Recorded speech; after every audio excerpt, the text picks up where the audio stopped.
Well, I think that JECLAP in the last year acquired a reputation in the legal community that is outstanding, in the sense that we covered all the main developments, but not just the ones that everyone is talking about because they made the headlines, but also the ones that are important from a qualitative point of view and that maybe other journals did not write about. And so I think that subscribers would really have the added value of seeing the law in all details and at a very high quality level. And I think JECLAP also, with the title of legal practice, I think it's very important because, for example, we had recently the contribution from Advocate General Sharpston, and there she gives a very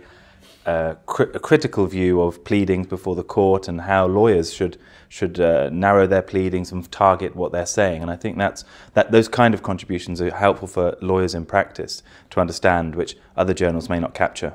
And an additional feature maybe is to always try to combine the views of practitioners on one side, practitioners on the other side. There's also academics. For instance, for Intel, which was a major European case, which drew the attention of the entire world to Brussels, we were publishing the views of someone who had been involved as an expert in the case. We were publishing also the views of someone who had been involved in the case within the AG competition, and we were publishing also the perspective of an academic, trying to broaden a little bit, to ask new questions and to innovate in terms of law, I'd say. So I was reminded by going through this issue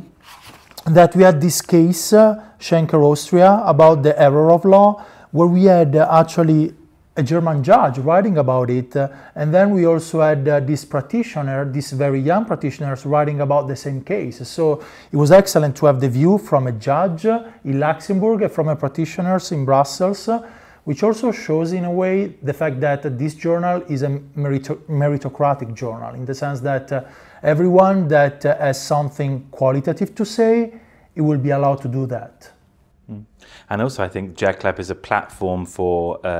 leading figures in competition law across Europe and the world to actually voice their reaction to points. For example, there was a couple of years ago at least, there was quite a strong criticism of the General Court not being able to handle economic analysis and economic evidence properly. And JECLAP was the article which the President of the General Court at the time used to actually voice his explanation that we are doing a good job, the court is doing a good job, and I think we were very honoured to have him actually use us in that way. I think that compared to other journals, we had a very high number of big names, Google Counsel talking about legal privilege, and we had Telecom Italia Counsel talking about Microsoft, so like the big names commenting the big cases. That's something that I think is very interesting.